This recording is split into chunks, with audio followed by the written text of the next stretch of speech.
Vamos a volver al tema que vimos en la pasada sesión acerca del sacudimiento de todas las cosas que Dios ha predicho a través de sus profetas.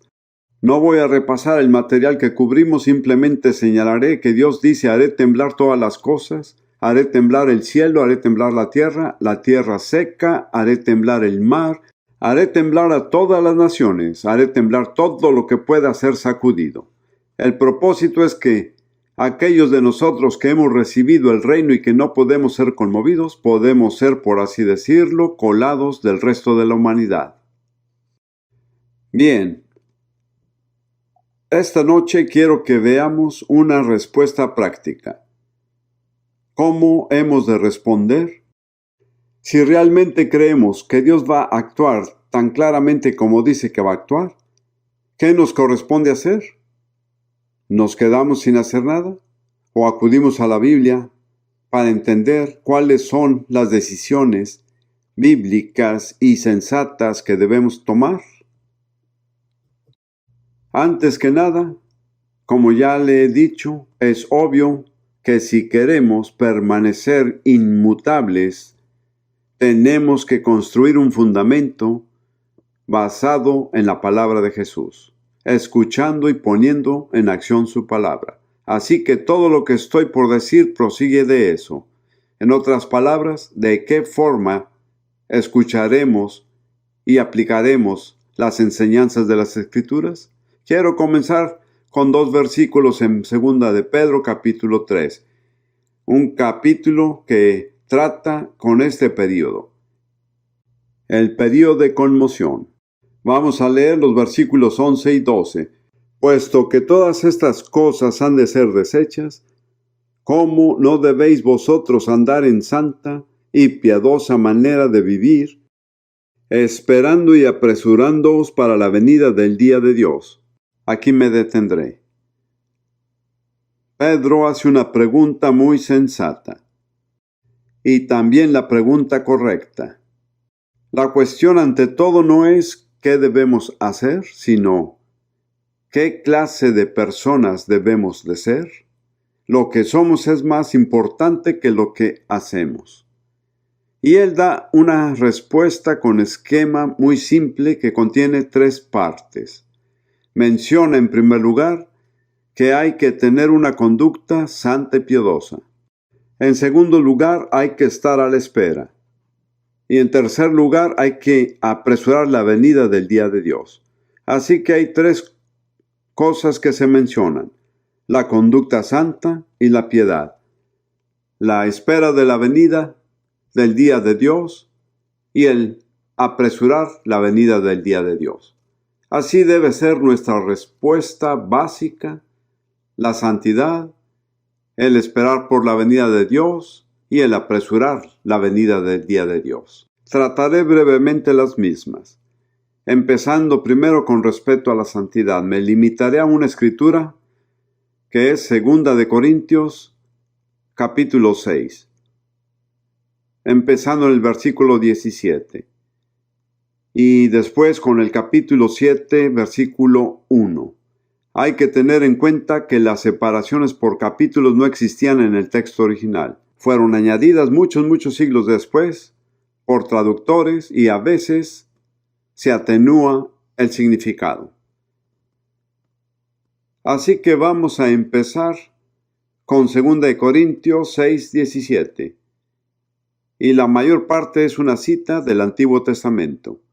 Por lo cual, salid de en medio de ellos y apartaos, dice el Señor, y no toquéis lo inmundo, y yo os recibiré, y seré a vosotros padre, y vosotros me seréis a mí hijos e hijas, dice el Señor Todopoderoso. Así que, amados, pues tenemos tales promesas, limpiémonos de toda inmundicia de carne y de espíritu, perfeccionando la satisfacción en temor de Dios. Así que Dios nos hace la promesa de ser un Padre para todo aquel que cumple sus condiciones. Pero tengan en cuenta que hay condiciones establecidas. Y la primera es salir de en medio de ellos. Se refiere a los incrédulos, no de cristianos, sino de los incrédulos. y apartaos, sean distintos ante Dios. No toquéis lo inmundo y yo os recibiré.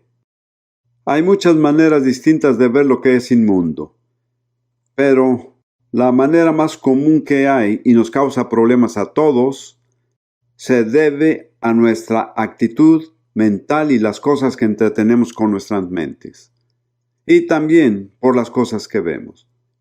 En particular, de acuerdo a mis propios estándares, muchos programas de televisión son inmundos. Y si intencionalmente nos exponemos a ellos, estamos tocando lo que es inmundo. Si no hay cómo evitarlo, eso es otro asunto. Y no digo de ninguna manera que nunca vamos al cine, pero muy rara vez Ruth y yo nos vamos al cine por lo inmundo que es. Hubo una película hace unos años que realmente fue excelente. Fue llamada El Rabino y el Pistolero. No creo que muchos la recuerden. Quizá algunos sí. Bueno, fue muy divertida. A mí me pareció que estuvo muy buena. Y aparte se trataba de la vida de un joven judío que debía convertirse en un rabino y tuvo que irse a Los Ángeles desde Polonia. Fue tan exacta la forma en que se presentó al pueblo judío. Un relato excelente. Y la actuación fue genial, pero a mitad de la película, por ningún motivo necesario, adoptaron un lenguaje completamente sucio. No tuvo nada que ver con el trama. Y Rudy y yo nos dijimos el uno al otro, hay que ver esto de nuevo. Por cierto, la vimos en Florida y creo que el 80% de la congregación, digo de la audiencia, no de congregación,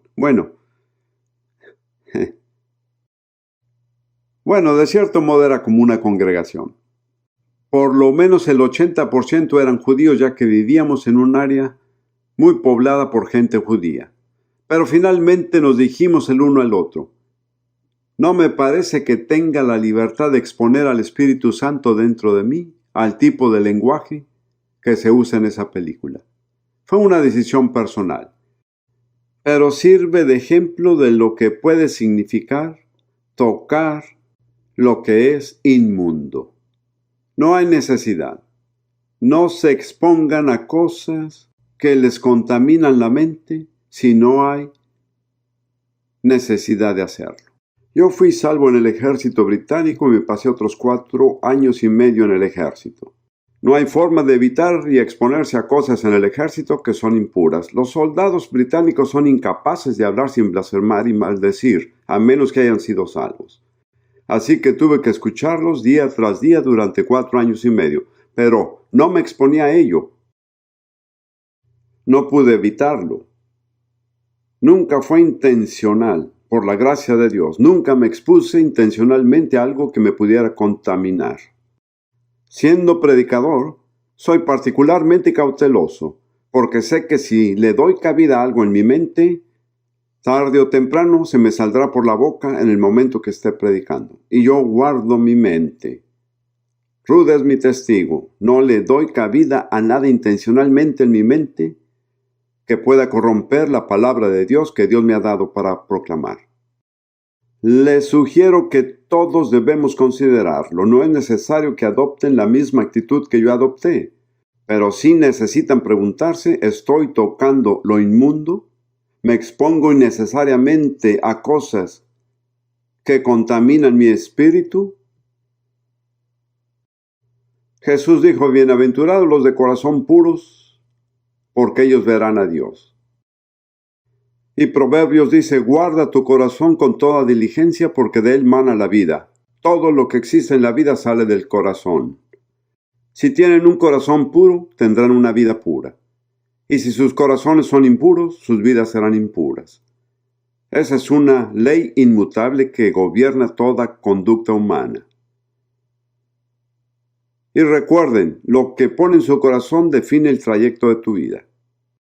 No puede guardar algo malo en el corazón y vivir bien, como tampoco puede guardar algo bueno y vivir mal. Así que lo que se guarda en el corazón define el curso de su vida. Creo que fue cuando era profesor en África, en Kenia, que me interesé en varios dialectos africanos incluyendo uno llamado Loragoli, que lo hablan los Maragoli.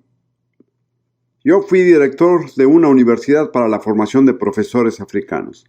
No sé por qué, pero entré en el dormitorio de algunos estudiantes y en su idioma Loragoli vi Proverbios 4:23.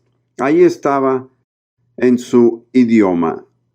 Y decía, y su idioma es un poco más simple, sobre toda cosa guardada, guarda tu corazón, porque de él mana toda la vida. Y nunca se me ha olvidado, todo lo que existe en la vida sale del corazón. Si quieren una vida buena, mantengan un corazón bueno, tengan un corazón puro. Y si se contaminan, a fin de cuentas son ustedes quienes sufren más. El obedecer la Biblia realmente no significa ser muy piadoso. Es tener sentido común. Porque funciona. Entonces Dios dice, y seré a vosotros padre, y vosotros me seréis a mí hijos e hijas, dice el Señor Todopoderoso. Dios no se ofrece a ser padre incondicionalmente a cualquiera que lo desee. Él dice que seré padre si cumplen mis condiciones. Y entonces Pablo añade un por lo tanto. Al principio del capítulo 7, y algunos me han escuchado decir que si encuentran un por lo tanto en la Biblia, pregúntense por qué está ahí. Y este por lo tanto es debido a 2 versículos. Por lo tanto, amados, puesto que tenemos tales promesas, limpiémonos. Hay cosas que Dios hace por nosotros y hay otras que debemos hacer nosotros mismos. Hay muchas facetas de la santidad que solo Dios puede cumplir.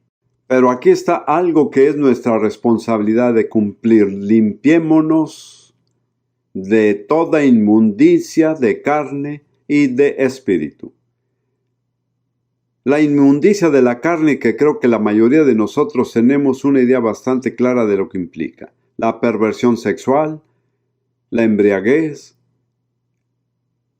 la ira, el maldecir. Pero ¿y qué hay de la inmundicia del espíritu? Les diré algo que yo creo y que es todo tipo de contacto con lo oculto, es inmundicia del espíritu. Y muchos cristianos de hoy, a menudo y sin saberlo, se involucran en el ocultismo. Muchos cristianos leen los horóscopos. ¿No es así? Quizá ustedes no. Pero permítanme decirles que si hubieran vivido en Israel bajo la ley de Moisés y leyeran horóscopos, los hubieran castigado con pena de muerte. Así es como lo ve Dios. No me voy a poner a hacer una lista de cosas ocultas, no es mi objetivo. Pero descubrí que en mi propia vida me tomó bastante esfuerzo de mi parte para eliminar el ocultismo. Por ejemplo, en Cambridge, mi principal tema de estudio en el que escribí mi tesis doctoral fue la filosofía de Platón. Y hay muchas personas que admiran a Platón. Se ven muchos cristianos que de hecho hay un tipo de cristianismo llamado neoplatonismo. Limpiémonos de toda inmundicia de carne y de espíritu, perfeccionando la santificación en temor de Dios. Esa es la responsabilidad que se nos da. Podría pasarme el resto de la tarde hablando de cómo hacerlo, pero ese no es el tema. El tema es que todos somos responsables de hacerlo. No es algo que Dios va a hacer por nosotros, es algo que Dios dice que hagamos por nosotros mismos.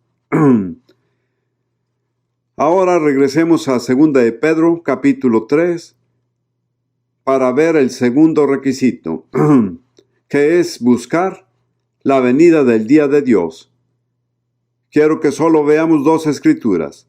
La primera es Tito, capítulo 2, versículos 11, 12 y 13. Tito 2, 11, 12 y 13. Porque la gracia de Dios que trae salvación a todos los hombres se manifestó, enseñándonos que, renunciando a la impiedad y a los deseos mundanos, vivamos en este siglo templada y justa y piamente, esperando aquella esperanza bienaventurada y la manifestación gloriosa del gran Dios y Salvador nuestro Jesucristo. Y fíjese que Pablo llama a Jesús Dios, el gran Dios y nuestro Salvador Jesucristo. Y la motivación para la vida santa es principalmente la espera de la venida de nuestro Señor. Me parece que si uno analiza las enseñanzas del Nuevo Testamento sobre la santidad, verá que en casi todos los casos se vincula con la esperanza del regreso del Señor. Y en lo personal pienso que en donde la Iglesia pierde el sentido de la esperanza de la venida del Señor, los estándares de santidad del Nuevo Testamento son imposibles, porque yo creo que esa es la clave de la motivación. Y también en Primera de Juan, capítulo 3, versículos 1, 2 y 3. Primera de Juan 3, 1, 2 y 3. Mirad cuál amor nos ha dado el Padre, para que seamos llamados hijos de Dios, y lo somos. Por eso el mundo no nos conoce, porque no le conoció a Él. Amados, ahora somos hijos de Dios, y aún no se ha manifestado lo que hemos de ser. Pero sabemos que, cuando Él se manifieste, seremos semejantes a Él, porque le veremos tal como Él es, y todo aquel que tiene esta esperanza en Él, se purifica a sí mismo, así como Él es puro. Podrán decirme que creen en la doctrina del regreso del Señor, pero es más importante que se manifieste en sus vidas, porque dice que todo aquel que tiene esta esperanza en Él, lo cual es la esperanza de su venida, se purifica así como Él es puro. De nuevo, la Escritura nos carga la responsabilidad a nosotros. Hay maneras en que Dios nos purifica, hay maneras en que tenemos que purificarnos a nosotros mismos. Y Dios solo tiene un estándar de pureza, que es Jesús, así como Él es puro. Luego, volviendo otra vez a 2 de Pedro, solo una vez más, capítulo 3, versículo 12, dice, esperando y apresurándoos para la venida del día de Dios. Las versiones viejas autorizadas solían usar la expresión apresurarse en, pero no es una traducción muy precisa. La traducción correcta es la que se usa en el texto moderno, apresurando la venida del día de Dios. No basta con esperarla, tenemos que apresurarla. ¿Cómo puede uno apresurarla? La Biblia nos dice muy claramente. Busquen Mateo 24, si están siguiendo las Escrituras.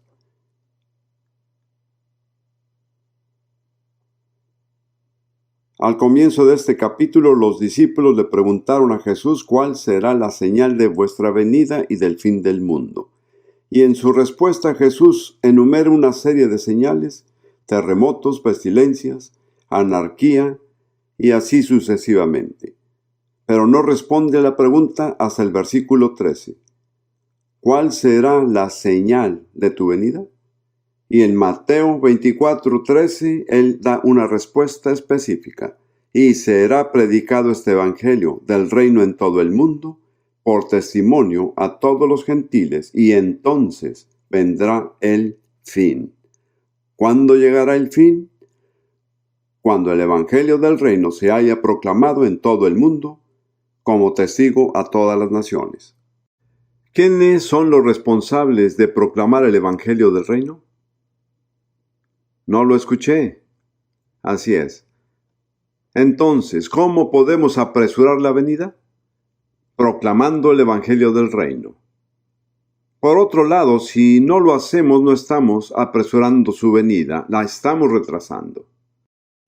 Y si considera toda la agonía y el sufrimiento en el mundo de hoy, y ser responsables de prolongarla más de lo necesario, es una terrible responsabilidad. Pero la culpa es de nosotros los cristianos, si no hacemos lo que podemos para apresurar la venida de aquel día. Y luego hay otra respuesta en Apocalipsis 19, Versículos 7 y 8. Se trata de la alabanza que ocurre en el cielo. Apocalipsis 19, 7 y 8.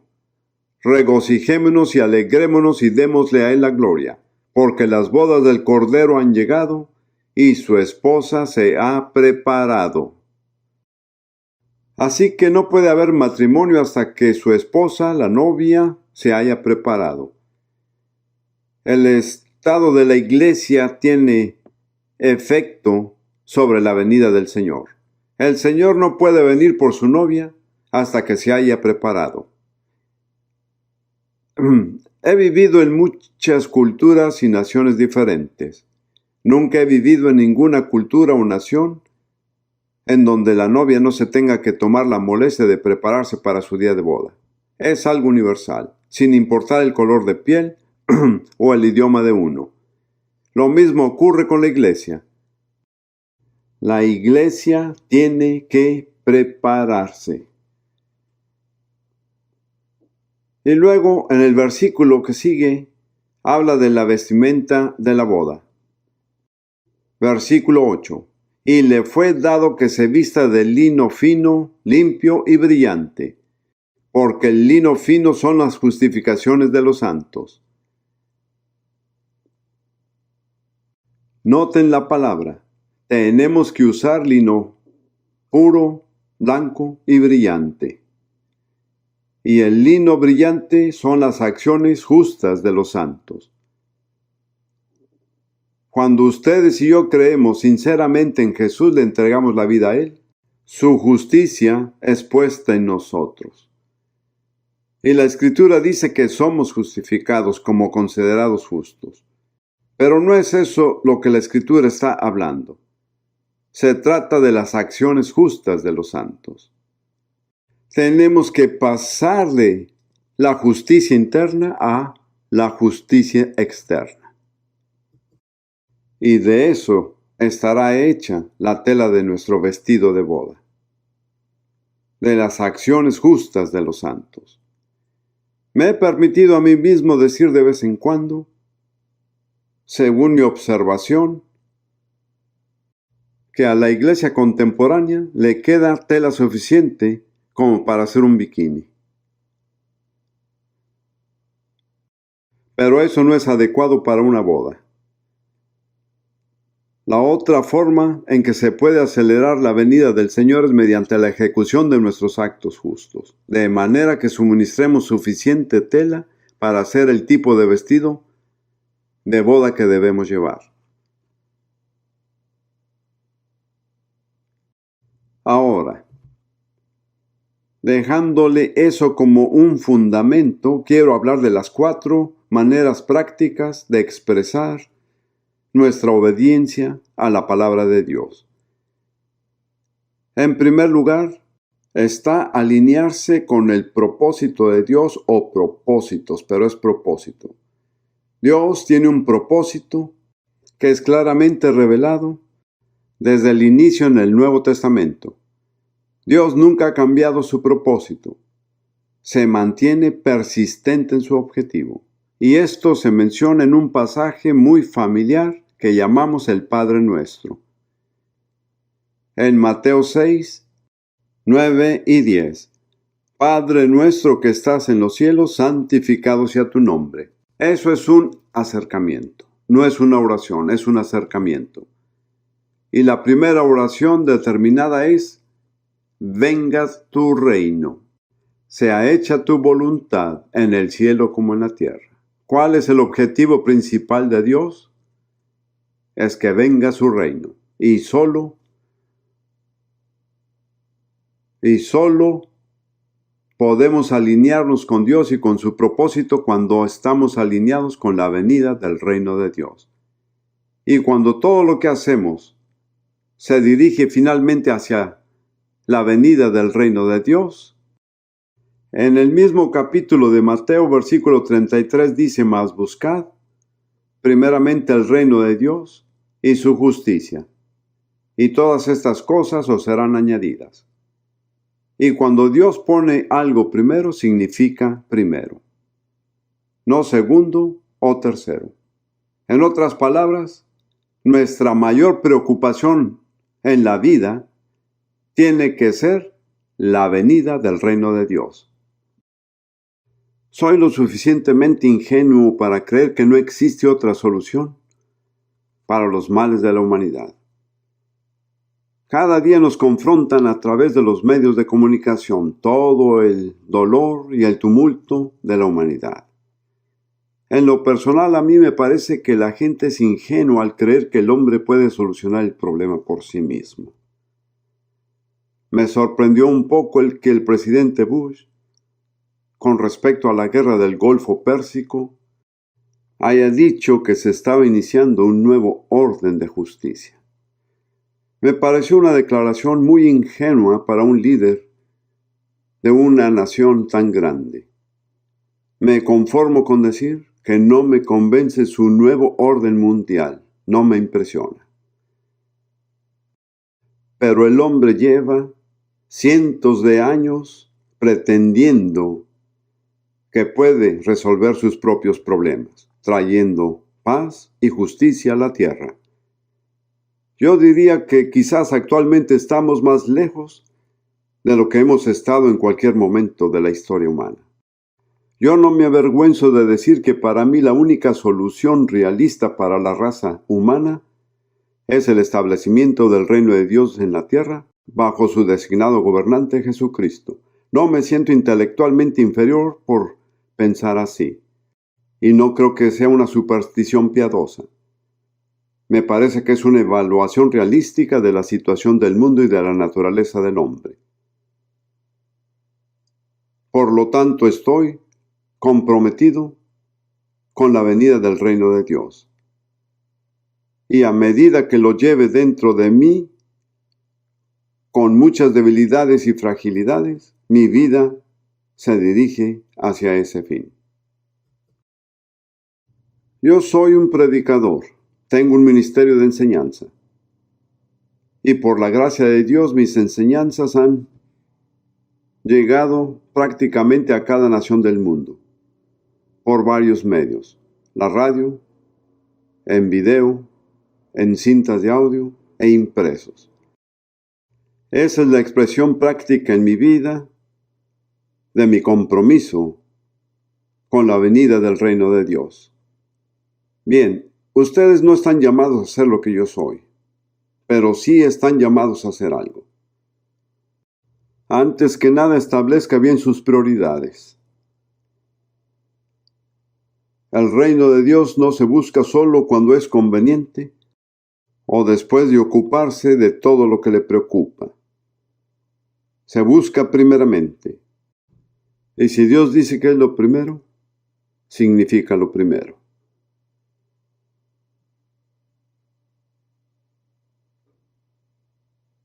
Mientras preparaba este mensaje, vino a mi mente una imagen vívida del profeta Jonás. Vayamos ahí por un momento. La mayoría de ustedes conocen la historia de Jonás. Dios le dijo: vete a Nínive y predica lo que te digo.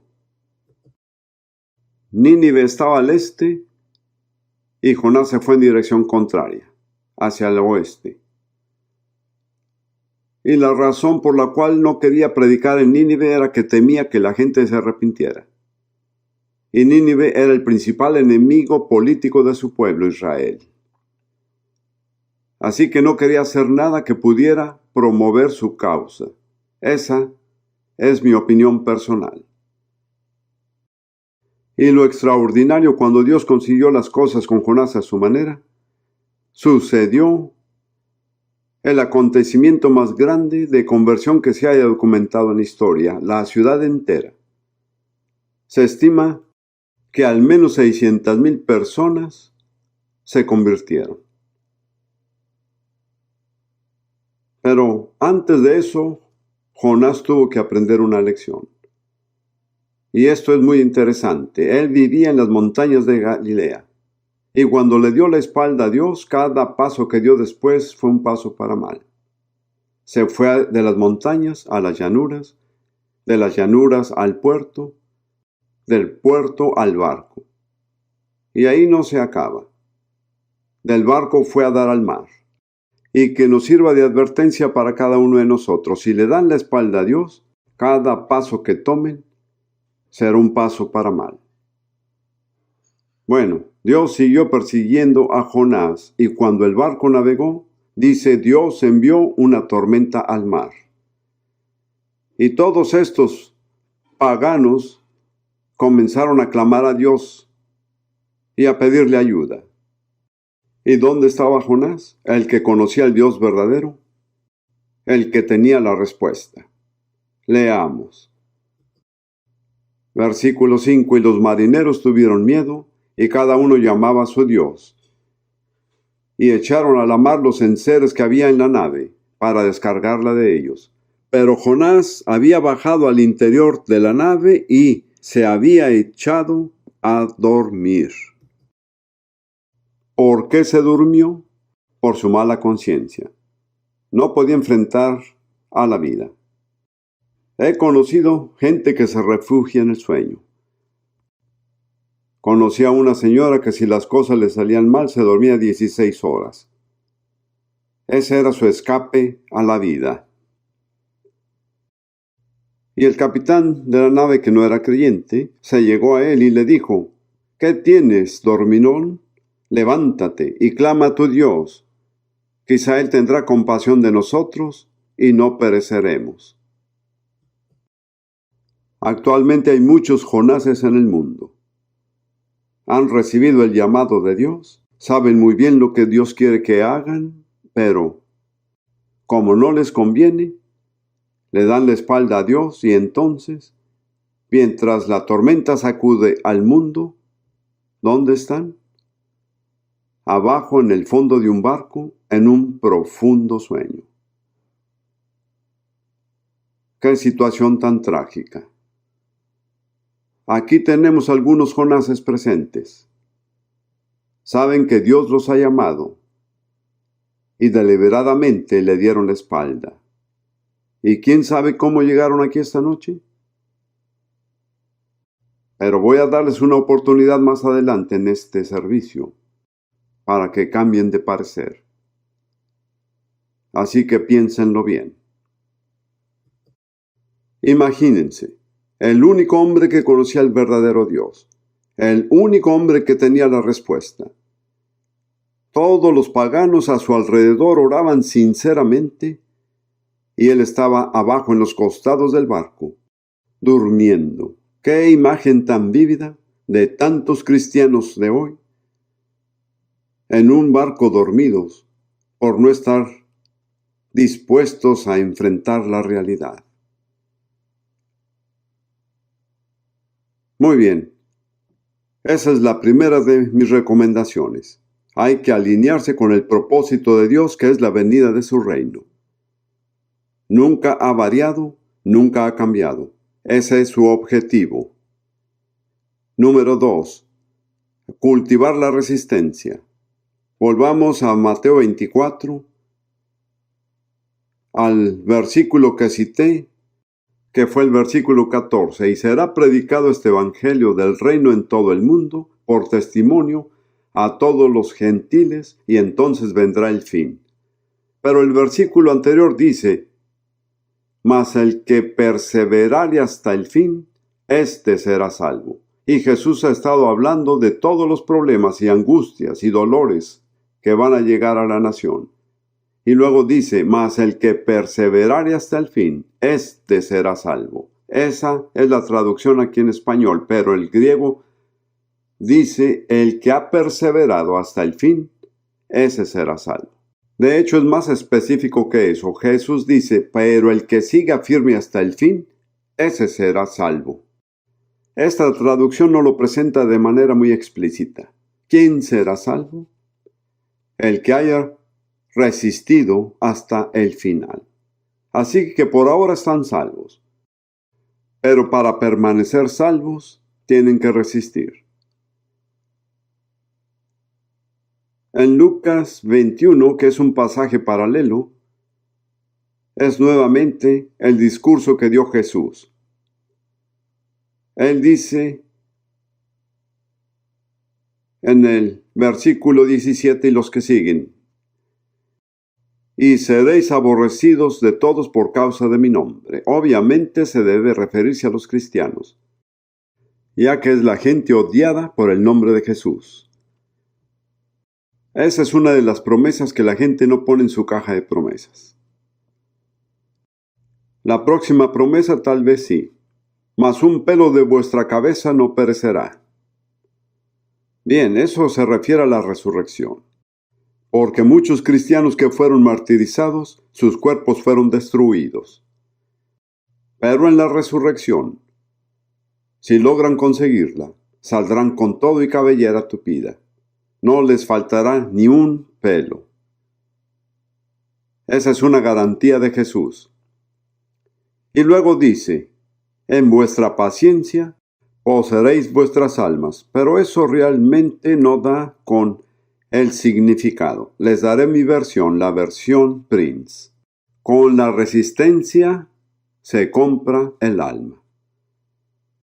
Digo, pueden comprobarlo si quieren, y me he fijado en las palabras.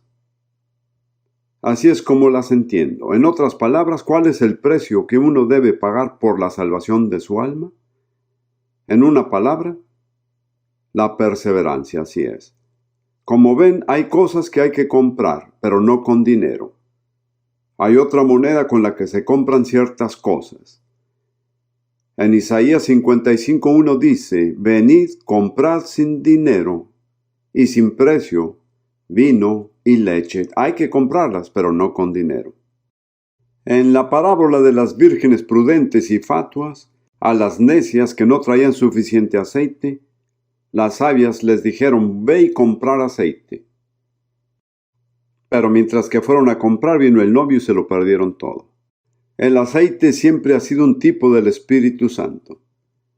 No se puede comprar al Espíritu Santo con dinero, pero hay que comprar al Espíritu Santo con la oración, con la búsqueda de Dios, con el tiempo que pasa en la palabra. De lo contrario, cuando la lámpara se les agote, no tendrá nada con qué reabastecer. Y luego, en Apocalipsis 3, dirigiéndose a la iglesia de la Odisea, Jesús dice, yo te amonesto que de mí compres oro refinado en fuego y vestiduras blancas. No se compran con dinero, pero se compra. Y según lo entiendo, aquí en Lucas Jesús dice que uno tiene que comprar la salvación de su alma con su perseverancia. Si no perseveran, se perderán. Luego está la escritura que Rudy y yo proclamamos. Tened por sumo gozo cuando cayeres en diversas tentaciones. ¿Pueden decir esto? Sé que podrían decir las palabras, pero ¿son ciertas? La razón por la cual proclamamos esta escritura es porque Dios nos persuadió, nos trajo convicción, porque no era así con nosotros. Siempre que nos tocaban pasar por ciertas pruebas, y no recuerdo que nos hayamos quejado, pero ciertamente no fueron un gozo, tuvimos que confesarlo como pecado. Estamos tratando de mejorar. Santiago dijo que lo tengan por gozo cuando caigan en pruebas. ¿Por qué? Porque la prueba de vuestra fe obra paciencia. He observado en el Nuevo Testamento que cada prueba que un cristiano pasa es finalmente una prueba de la fe. Puede tomar muchas formas, pero lo que está siendo probado es la fe. Y entonces Santiago dice, mas tenga la paciencia perfecta su obra, no se frenen. No dejen de perseverar, no se rindan. Mas tenga la paciencia perfecta su obra para que seas perfectos y cabales sin faltarles nada. Les hice una pregunta, ¿cuántos de nosotros no quisiéramos ser perfectos y completos sin que nos falte nada? ¿Cuál es la condición? La perseverancia, así es. No hay forma de evitarlo. Solo hay una manera de aprender a perseverar. ¿Saben cuál es? Perseverando, así es. En la versión antigua se decía sufrimiento extenso. ¿Y saben cómo se aprende el sufrimiento extenso? Sufriendo por un tiempo extenso, no hay otra manera. Aunque les parezca gracioso, así es exactamente como es. Conozco a un hermano, una hermana ministra fue con él para recibir oración. Le dijo: hermano, quiero que ore por mí para que salga de esta situación, no puedo soportar al jefe para quien trabajo. Él le dijo: no voy a orar, no ha sufrido lo suficiente.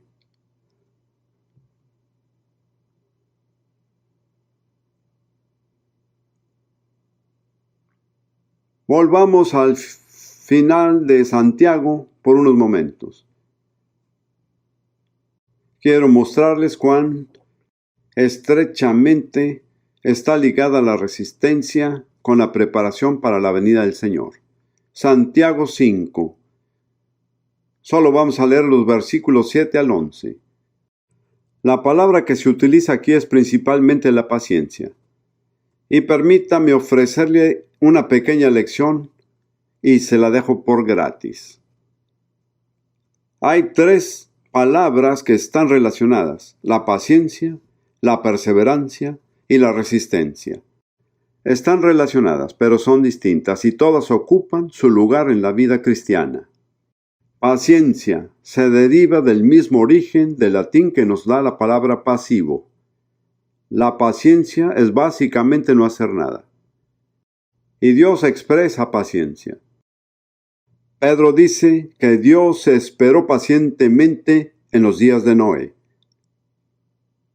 Dios no hizo nada.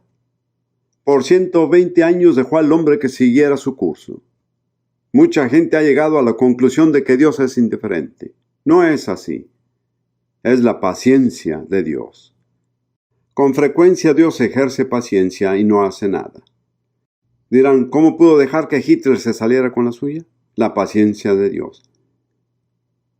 La paciencia, de cierta forma y en el buen sentido, es hacer nada. Y luego hay la perseverancia, que se podría interpretar como algo que se hace persistentemente, haciéndolo seguido y continuamente sin parar. Y luego la resistencia, que es la palabra que estamos viendo. Y la palabra griega significa permanecer abajo de. Si uno está abajo de presiones, y resistir significa quedarse ahí. Significa aguantar, sin tratar de escaparse. Así que tenemos esos 3 aspectos de la conducta cristiana: la paciencia, la perseverancia y la resistencia, y todos se aplican a la preparación de la venida del Señor. Así que voy a leer unos cuantos versículos de Santiago 5, comenzando en el 7. Pues hermanos, tened paciencia hasta la venida del Señor. ¿Saben? He observado que para la mayoría de los hombres siervos del Señor, lo más difícil es lograr la paciencia. Creo que las mujeres son mejores en la paciencia que los hombres. Quiero decir que había sido cristiano por 30 años antes de darme cuenta de que el pecado que me acosaba era mi impaciencia. Ni siquiera fui convencido de ello. Y cuando comencé a lidiar con ello, me di cuenta del control que tenía sobre mí. Bien, vamos a seguir. Mirad cómo el labrador espera el precioso fruto de la tierra, aguardando con paciencia hasta que reciba la lluvia temprana y tardía. Tened también vosotros paciencia, confirmad vuestros corazones, porque la venida del Señor se acerca. Hermanos, no os quejéis unos contra otros, para que no seáis condenados. He aquí, el juez está delante de la puerta. Hermanos míos, tomad por ejemplo de aflicción y de paciencia a los profetas que hablaron en nombre del Señor. Me encuentro con mucha gente que pretenden ser profetas, pero no me parece que estén siguiendo el patrón bíblico, porque ser un profeta no tiene nada de glamoroso según la Biblia. Es doloroso. Significa el aislamiento, la persecución. Yo prediqué una vez en Ghana, África, sobre los ministerios de los apóstoles, los profetas, los evangelistas. Tenía una audiencia como de 3,000 personas. La mayoría eran hombres jóvenes. Así que después de haber tratado con el ministerio del apóstol por un tiempo largo, les pregunté cuántos de ustedes quisieran ser apóstoles. ¿Tiene alguien una Biblia versión NBI? ¿Alguien cerca de mí? Prometo devolverla. Muchas gracias. Así que muchos levantaron la mano. Y les dije, esperen un momento. Déjenme leerles la descripción del trabajo antes de que soliciten el puesto. Busqué 1 de Corintios, capítulo 4, que es muy vívida en la versión NBI. Eso es lo que dice.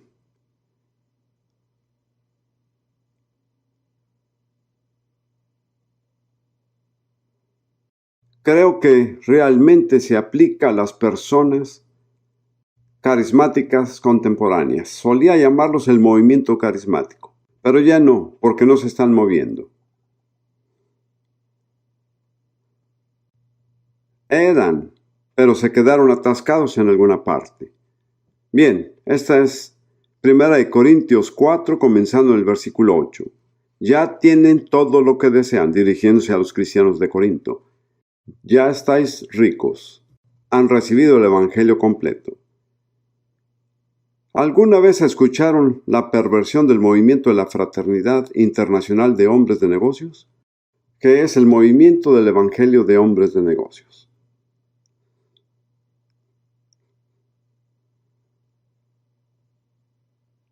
Me encantan esos hermanos. He compartido con ellos muchas veces. Han llegado a ser reyes, y eso sin nosotros. Ojalá fueran de veras reyes para que también nosotros reináramos con ustedes. Por lo que veo, a nosotros los apóstoles Dios nos ha hecho desfilar en el último lugar, como a los sentenciados a muerte. Hemos llegado a ser un espectáculo para todo el universo, tanto para los ángeles como para los hombres. Por causa de Cristo somos los ignorantes, ustedes en Cristo los inteligentes. Los débiles somos nosotros, los fuertes son ustedes. A ustedes se les estima, a nosotros se nos desprecia. Hasta el momento pasamos hambre, tenemos sed, nos falta ropa, se nos maltrata, no tenemos dónde vivir. Con estas manos nos matamos trabajando. Si nos maldicen, bendecimos. Si nos persiguen, los soportamos. Si nos calumnian, los tratamos con gentileza. Se nos considera la escoria de la tierra, la basura del mundo. Y así hasta el día de hoy. Esta es la descripción de un apóstol del Nuevo Testamento. Si quieren la descripción de lo que implica ser profeta, creo que la podemos encontrar en Hebreos, ya que estamos ahí. Hebreos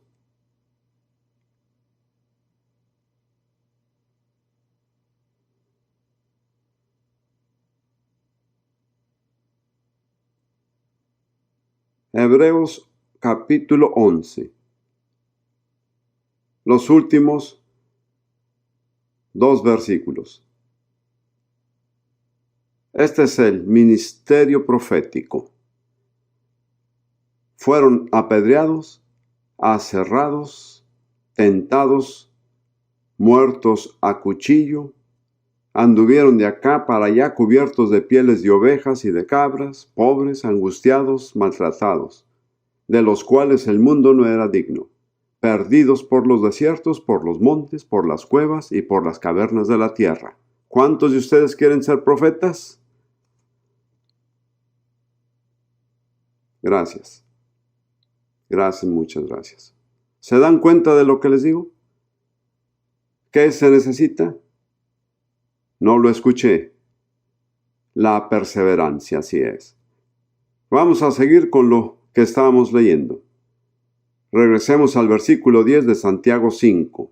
Hermanos míos, tomad por ejemplo de aflicción y de paciencia a los profetas que hablaron en nombre del Señor. No es un ejemplo de glamour, sino de sufrimiento. He aquí, tenemos por bienaventurados a los que sufren. Habéis oído la paciencia de Job, y habéis visto el fin del Señor, que el Señor es muy misericordioso y piadoso. Si repasan esos versículos encontrarán que el tema es la paciencia, la perseverancia y la resistencia. y ese es el patrón para el pueblo de Dios, que se prepara para el regreso del Señor. Les diré que me predico estas palabras como lo hago con ustedes aquí.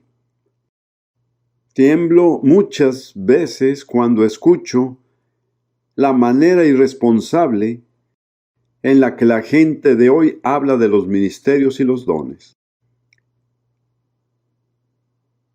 Es difícil tener un ministerio en el cuerpo de Cristo. Entre más daño haga el diablo, más luchará contra uno. Si no están preparados para el conflicto y la agonía, mejor renuncien.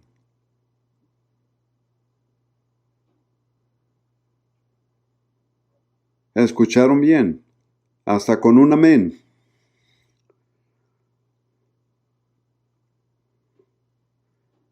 Muy bien, estamos llegando al siguiente. Este es el número 3. Se pone aún peor. ¿Saben lo que es? Es estar esperando. La importancia de la espera es casi totalmente ignorada en la iglesia contemporánea, al menos con la gente con la que me junto. Y sin embargo es algo esencial de nuestra preparación para el regreso del Señor. Hebreos capítulo 9, versículo 28. Así también Cristo fue ofrecido una sola vez para llevar los pecados de muchos y aparecerá por segunda vez en relación con el pecado para salvar a los que le esperan. ¿A quién se le aparecerá? A los que le esperan ansiosamente. Algunas traducciones no incluyen el ansiosamente, pero en el griego es una doble preposición. Y ansiosamente capta con mucha precisión el verdadero significado. No es solo esperarlo, sino que hay que esperarlo ansiosamente. Tengo un amigo que es conocido por algunos de ustedes, pero no voy a mencionar su nombre. Él es predicador. Él y yo hemos colaborado juntos. Tiene una forma de expresarse bastante cruda y dice que cuando el Señor regrese, Él espera oír algo más que solo decir, qué bueno es tenerte de vuelta.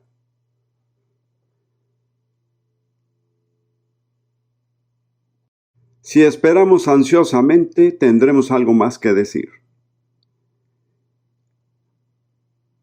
Y luego, en 1 Tesalonicenses, un pasaje muy notable. Capítulo 1, versículos 9 y 10, que habla del testimonio de los no creyentes a la experiencia de los cristianos de Tesalónica. Leamos. Porque ellos cuentan de nosotros cuál entrada tuvimos a vosotros y cómo os convertisteis de los ídolos a Dios, para servir al Dios vivo y verdadero, y esperar a su Hijo de los cielos, al cual resucitó de los muertos, a Jesús, el cual nos libró de la ira que ha de venir. Así que estas personas se vuelven a Dios como resultado del ministerio de Pablo para hacer dos cosas. Y no hay ninguna indicación de que una sea más importante que otra. Servir al Dios vivo y esperar a su Hijo del cielo. Como cristianos, todos debemos servir, pero también estamos llamados a esperar. Y he hablado con ministros y obreros cristianos en muchos lugares, y a veces les hago esta pregunta. ¿Cuál requiere de más fe? ¿Trabajar o esperar? Y nunca he tenido a nadie que me conteste que se necesita más fe para trabajar que para esperar. La verdadera prueba de fe está en la espera. Y es una prueba a la que todos estaremos sujetos, porque todos estamos llamados a apartarnos de los ídolos para servir a Dios, para esperar a su Hijo. Páseme mi Biblia, la NBI, por favor.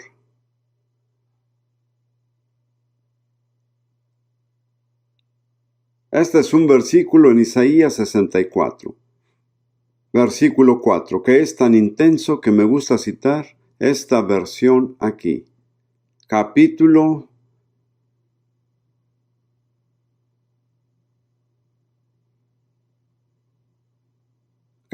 64, versículo 4. Este describe un aspecto único del verdadero Dios. Y dice, desde la antigüedad no se ha escuchado, ni el oído ha percibido, ni el ojo ha visto a ningún Dios fuera de ti, que actúe a favor del que en él espera. ¿Cuál es la única característica que distingue de Dios? Él actúa en nombre de los que hacen, ¿qué cosa? Esperar en Él. Gracias. Tal vez la necesite nuevamente. Quédese por aquí cerca. Muy bien. Vamos a Juan capítulo 9, versículo 4. Un versículo que citó un hermano mientras orábamos. Tal vez no lo recuerda. Juan 9:4. Jesús dice, nosotros. Esa es una traducción mejor que decir yo. Nosotros debemos hacer las obras del que me envió mientras es de día. La noche viene cuando nadie puede trabajar. ¿Lo entendieron? Vendrá sobre la tierra una noche de oscuridad en la cual el trabajo se acabará y solo haremos una cosa, que es esperar. Así es. Estaremos esperando contentos si es que hemos cumplido con nuestro trabajo. Pero será increíblemente frustrante cuando caiga la noche y digan, pero si debía haber hecho aquello, debía haber hecho lo otro. Para entonces era muy tarde. Se acerca la noche cuando nadie puede trabajar. Lo único que podemos hacer es esperar y no sabemos por cuánto tiempo tendremos que esperar. ¿Saben lo que he notado acerca de las pruebas de Dios? Casi nunca nos dice, esta es una prueba y si aguantas por 6 meses, la pasas. Y hay quienes de nosotros llegamos a 5 meses y 29 días y nos rendimos. No sabíamos que solo nos quedaba un día más. No se rinda nunca. No hay antecedentes en la Biblia de darse por vencido. Dios decide por cuánto tiempo durará la prueba.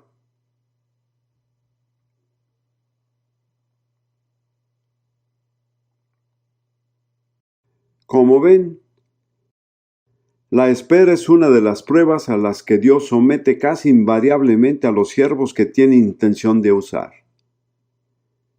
Les daré solo una pequeña lista. Abraham. Vas a tener un hijo que será la cabeza de una nación que será única en la tierra. ¿Cuánto tuvo que esperar? 25 años. Mientras tanto, su querida esposa Sara trató de ayudarlo y complicó las cosas. Ella le dijo, escúchame, haz lo que te digo. Primero le dijo que tenga un hijo de Agar y luego le dijo que se deshiciera del niño. Así es el consejo de la carne.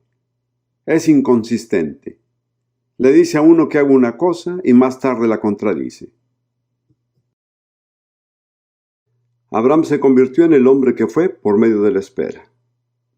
Tuvo que ver cómo su esposa pasó por la edad de la maternidad y seguir esperando. Me sorprende que Abraham sea tan altamente valorado en la Biblia, porque ¿qué hizo? Bueno, esencialmente él era un ganadero próspero, que anduvo por la parte extrema del este del Mediterráneo, cuidando de sus rebaños. No hizo nada dramático. hasta que llegó el momento en que estuvo dispuesto a ofrecer a su hijo Isaac. Frecuentemente me pregunto, ¿qué tiene Abraham que hizo que Dios lo estimara a tal grado que fue llamado el amigo de Dios? No estoy seguro de saber la respuesta, pero creo que una manera en que se ganó el favor de Dios fue esperando. Pueden llegar a perder el favor de Dios si no esperan. Y luego José. Me encanta la lectura del Salmo 105 que habla de José. Pienso que me puedo identificar con esto en cierta medida por mis propias experiencias. Salmos 105, versículo 17 y los que siguen. Envió un varón delante de ellos, a José, que fue vendido por siervo. Afligieron sus pies con grillos, en hierro fue puesta su persona. Alguien había dicho que el hierro también entró en su alma. Hasta la hora que llegó su palabra, el dicho de Jehová le probó. Como ven, esa es una prueba. El Señor les hace una promesa gloriosa, grande, y después de hacerlo, todo saldrá al contrario. En lugar de convertirse en el príncipe de sus hermanos, termina en Egipto en la cárcel y no me puedo imaginar un peor lugar que ese. ¿Qué hacía Dios con él? Probándolo. ¿Cuál fue la prueba? La espera. Y si quiere, vemos a los demás. Moisés. En Números 12, versículo 3, Moisés fue el hombre más manso de la tierra. ¿Cómo aprendió Moisés la mansedumbre? Esperando 40 años. Una vez le preguntaron a un predicador, ¿por qué Dios hizo esperar a Moisés 40 años? La respuesta fue porque no pudo hacerlo en 39. Dios no acaba hasta que la prueba se haya completado. Cuando a Moisés se le ocurrió por primera vez que podía liberar a Israel de Egipto, era un joven muy arrogante. 40 años más tarde, era el hombre más manso de la tierra. Y nadie, excepto Jesús, ha ejercido nunca la autoridad que Moisés ejerció. Entonces, si quieren tener autoridad, ¿saben lo que necesitan cultivar? La mansedumbre. Dios no le puede confiar su autoridad a los arrogantes, a los orgullosos, a los ególatras. Tuvimos una palabra profética que decía esto de muchas maneras. ¿Saben cuál es la condición para el ascenso en el reino de Dios? Es muy sencillo. Es humillarse a sí mismo. Todo aquel que se humilla será exaltado. Al igual que todo aquel que se enaltece será humillado. Así es. Ahí tienen la opción. Es una ley inalterable que gobierna el universo. Se habla de violar las leyes de Dios. Eso no es cierto.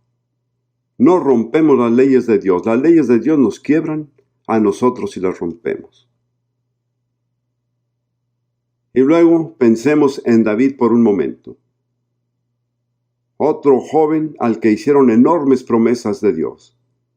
Y se pasó los siguientes no sé cuántos años, creo que posiblemente fueron 15, viviendo como él mismo describió, como un perro o una perdiz en las montañas, huyendo del hombre a quien iba a suceder como rey. ¿Por qué lo permite Dios? Más bien, ¿por qué lo ordena así Dios? ¿Qué busca? En una palabra, no lo escuché. La perseverancia. No se puede evitar la resistencia. ¿Saben a quién me refiero en este momento? A mí mismo. No se puede evitar la resistencia y entrar en las promesas de Dios. Pueden ir muy lejos, pero nunca llegarán si no pasan a través de la resistencia. Y justo en el momento cuando más se ve imposible aguantar, es cuando más hay que aguantar. No cedan. Quisiera decirles a muchos de ustedes individualmente, están en la prueba. Lo están haciendo bien. Solo aguanten. No se retraigan. No se den por vencidos. Dios es fiel. Me han preguntado que si tuviera un mensaje que dejar en posteridad, ¿cuál sería? Siempre he dicho que puedo contestar en 3 palabras. Dios es fiel.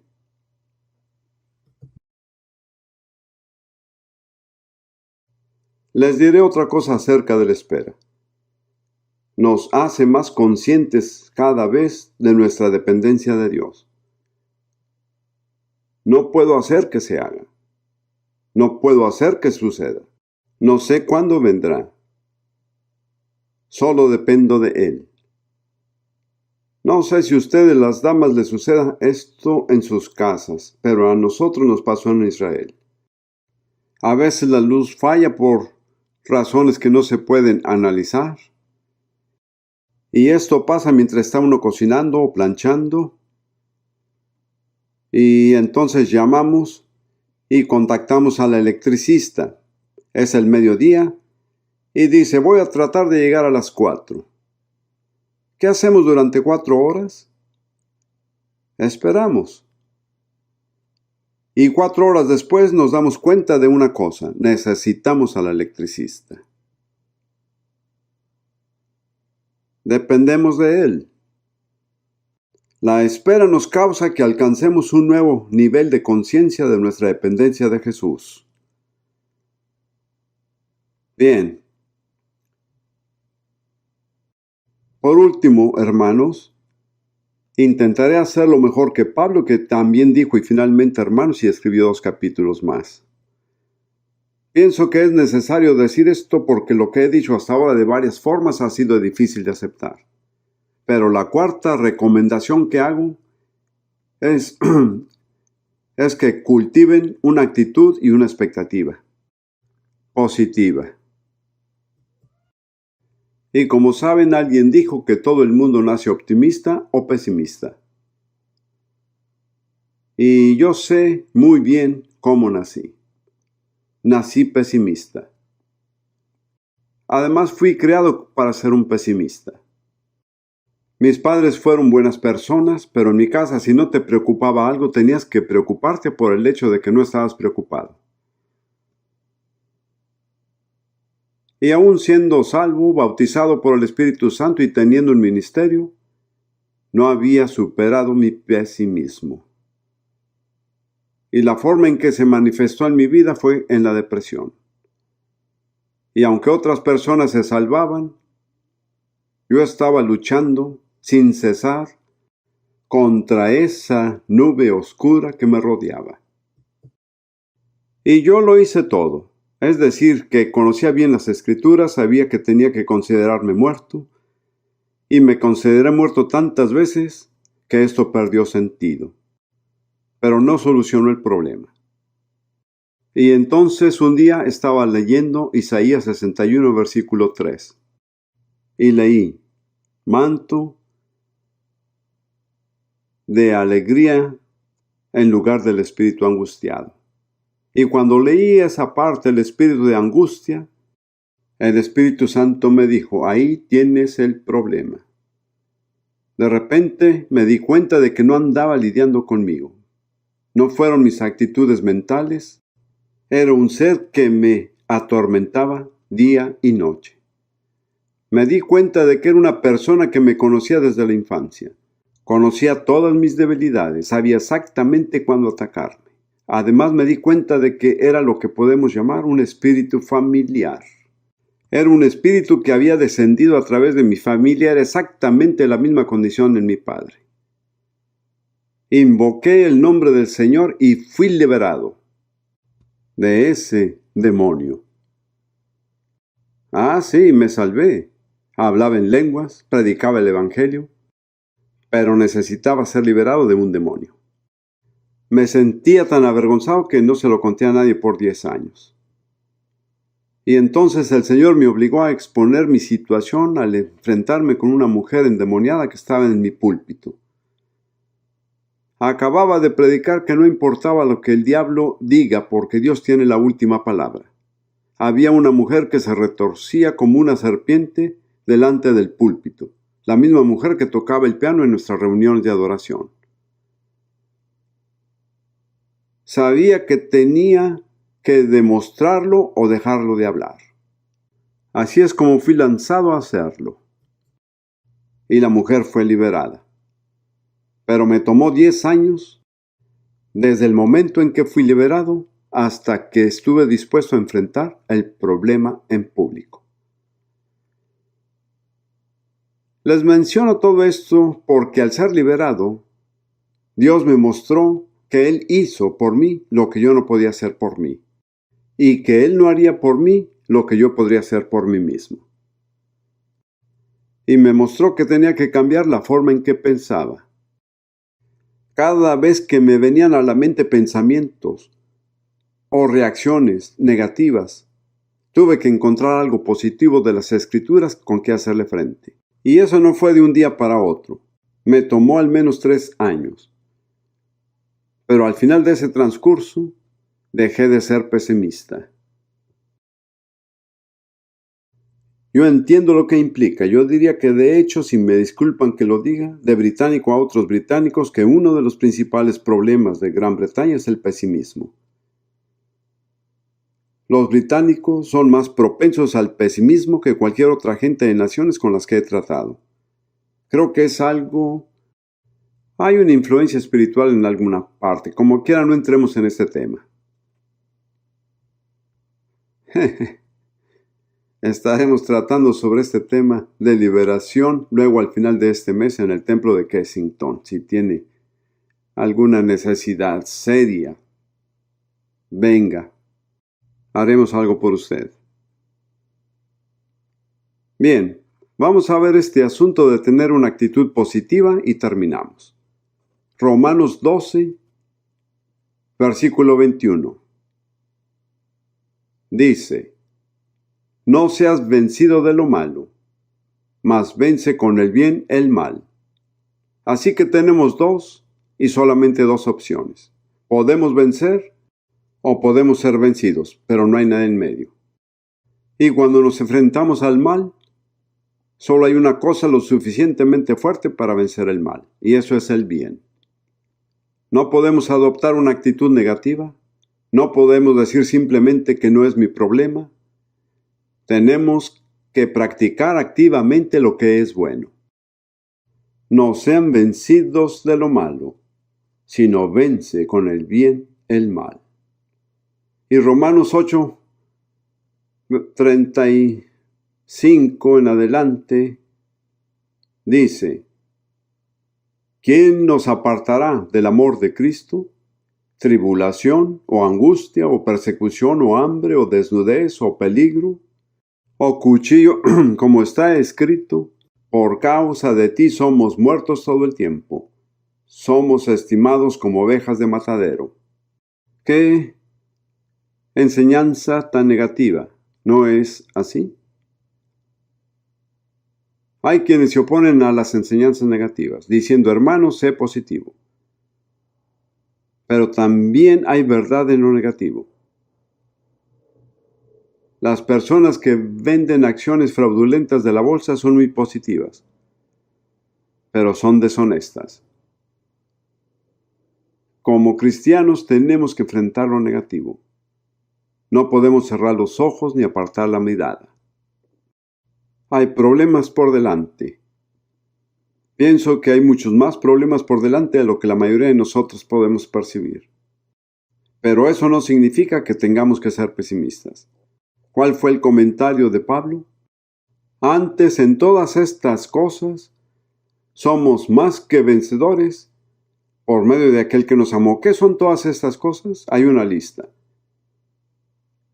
La tribulación, la angustia, persecución, hambre, desnudez, peligro, la espada. Y entonces Pablo dice que en todas estas cosas somos más que vencedores. Le pregunté al Señor lo que significaba ser más que vencedor, y sentí que la respuesta que me dio fue esta: ser más que vencedor significa meterse en un lío superarlo y salir del problema con más que con lo que entró. Salirse con el botín.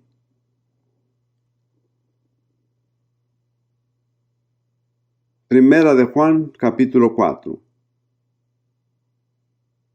2 escrituras más. Primera de Juan 4:4.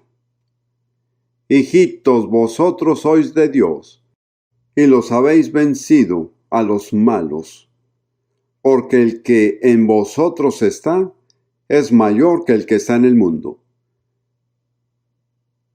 En realidad, qué increíblemente estúpido es el diablo al pensar que podía vencer a Dios. Quiero decir, tanta estupidez abruma.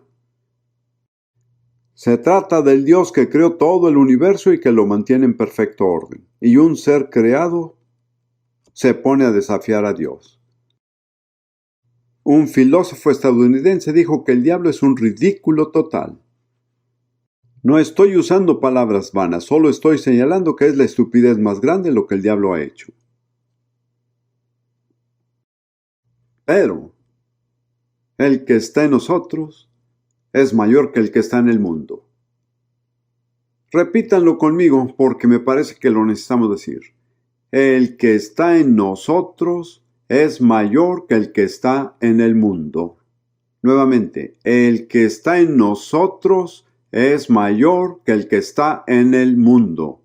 Ahora, si quieren hacer esto, busquen a alguien cerca de usted, vuélvase a él, mírelo a los ojos y diga: el que está en mí es mayor que el que está en el mundo. Vamos a hacerlo. El que está en mí es mayor que el que está en el mundo. Amén. Bien. ¿Saben por qué hago esto? Porque es bastante fácil dirigirse a Dios y no sentirse avergonzado. Pero cuando mira a alguien a los ojos y se lo dicen, se darán una idea de qué tan en serio lo dicen. Muy bien. Una escritura más y ya terminamos. Apocalipsis 21, versículo 7. Apocalipsis 21:7. El que venciere poseerá todas las cosas, y yo seré su Dios, y él será mi hijo. He buscado en el Nuevo Testamento y no he podido encontrar ninguna promesa, excepto para aquellos que vencen.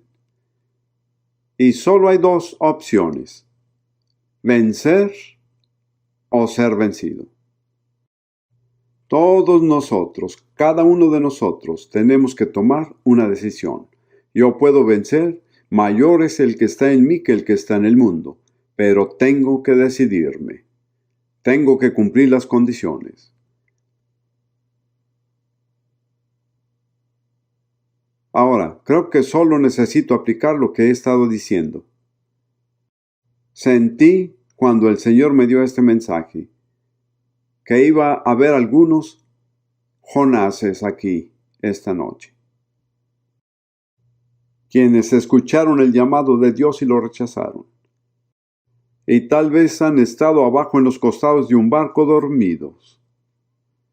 Pero por alguna obra de la providencia de Dios llegaron aquí esta noche y han escuchado esta descripción y se dan cuenta de que los describe a ustedes. Soy un Jonás, huyo de Dios. Y cada paso que he dado desde que le he dado la espalda a Dios ha sido un paso a mal. Pero ahora, esta noche, quiero volver a Dios. Quiero reconocer mi rebeldía y regresar a Él y entregarle mi vida a Él. Cristianos, ¿pueden orar?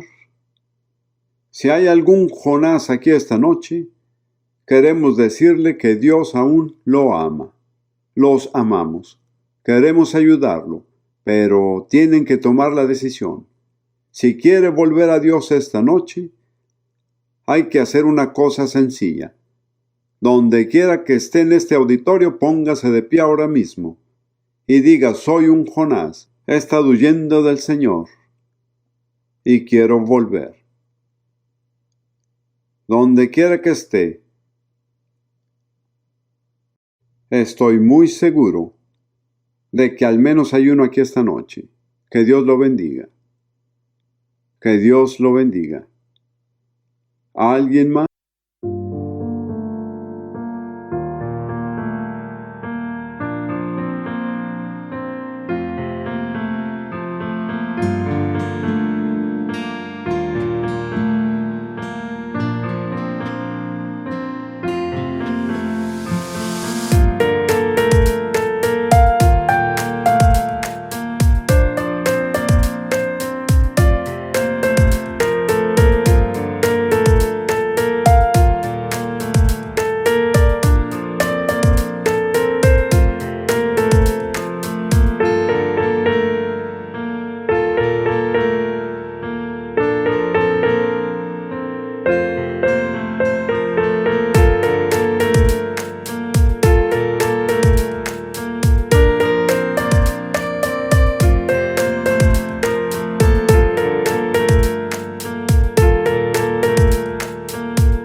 Otro Jonás. Bendiciones. Estoy seguro de que había una mujer aquí esta noche. Solo manténgase de pie porque este es un momento importante. Allá hay otro. Que Dios la bendiga, mi querida hermana. Que Dios lo bendiga, que Dios lo bendiga. Que Dios lo bendiga. Ahora bien, no se pongan de pie a menos que concuerden que han escuchado el llamado de Dios y han oído. Ahora quieren volver. Alabado sea Dios. Dios me mostró que habrían Jonases esta noche. Escuchen, quiero que hagan otra cosa. Esto no será fácil, pero marcará la diferencia. Si pueden salir de sus asientos y sea como sea, bajen acá y pónganse aquí delante del púlpito. Por favor, gracias. Tienen que salirse de donde están. ¿Me entienden? Quedarse en una sola posición es... Ahora, hermano Ken, ¿dónde está? Si tenemos consejeros aquí, bueno, creo que tenemos que enviarlos a otro salón. No me imaginé que conseguiríamos esa cantidad de personas. Solo quiero decirles que me hace muy feliz el verlos aquí esta noche. Quiero que sepan que Dios los ama. Él nunca ha renunciado a ustedes, ¿entienden? Puede que ustedes hayan renunciado a Él, pero Él nunca ha renunciado a ustedes. Gracias, Señor. Ahora quiero que repitan esta sencilla oración después de mí. Esperaremos un momento a que venga la gente. Sé que algunos de ustedes necesitan irse y ya es tarde, pero hagan el esfuerzo de quedarse si pueden. No les dé pena si tienen que irse.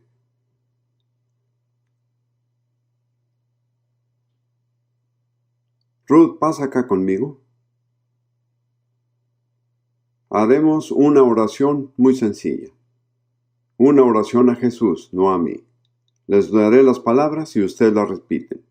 Señor Jesús, perdóname por haberte dado la espalda y seguir mi propio camino. Esta noche me arrepiento. Me vuelvo a ti. Me someto a ti. Hágase tu voluntad en mi vida. Tómame como soy y hazme como quieres que sea. Quiero que repitan estas últimas palabras. Tómame como soy y hazme como quieras que sea. En el nombre de Jesús. Amén. Hermano Ken, ¿hay algún salón donde puedan ir? ¿Les puede mostrar dónde?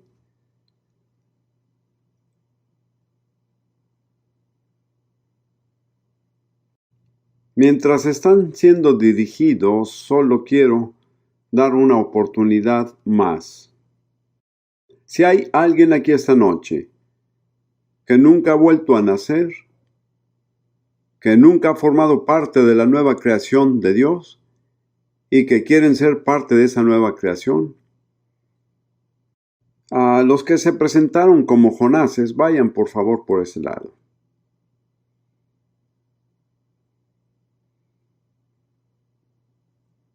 ¿Cristianos pueden orar por ellos? Algunos de nosotros sabemos por experiencia propia lo difícil que es volver a Dios cuando uno se ha alejado, pero esta es su oportunidad. Dios me mostró que incluyera esa parte de Jonás porque iba a haber algunos aquí. Ahora, no vamos a prolongar más estos, pero si nunca han vuelto a nacer, no saben con certeza que sus pecados han sido perdonados por causa de Jesús y nunca han entregado su vida a Él como Salvador ni lo han confesado como Señor, que no conocen la paz que viene a través del perdón del pecado, pero les gustaría llegar a conocerla. ¿Podrían hacer lo mismo que hicieron los demás? ¿Podrían ponerse de pie donde quiera que estén? No se avergüencen. No se avergüencen. Sería una tragedia si llegaran a salir de aquí sin haber llegado a conocer a Jesús personalmente. No nos vamos a extender en esto. Tengo la sensación de que hay por lo menos una persona y que está luchando. Cristianos, oremos por un momento. Señor, si hay alguien aquí esta noche que necesita volver a nacer, pero está inmovilizado por alguna opresión satánica, por un espíritu de miedo o por cualquier motivo que sea, en tu nombre, Señor Jesús, que sean libres de cualquier cosa que la frene para que tengan la libertad de tomar su propia decisión. En el nombre de Jesús. Amén. Ahora, si quieren recibir a Jesús, lo único que tienen que hacer para mostrarlo es ponerse de pie. No alargaremos esto más. Tengo una sensación tan fuerte de que hay alguien aquí. Hay alguien ahí de pie. Que Dios lo bendiga. ¿Cómo vamos a regresarnos a casa sin usted? Ahora, ¿hay algún creyente maduro que pueda aconsejar a esa señora? Quiero que vaya y la ayude. ¿Hay alguien aquí? Bien, vaya con la señora que está de pie, vaya y hable con ella. Ore con ella y ayúdela. ¿Cuántos de nosotros podemos decir gracias, Jesús?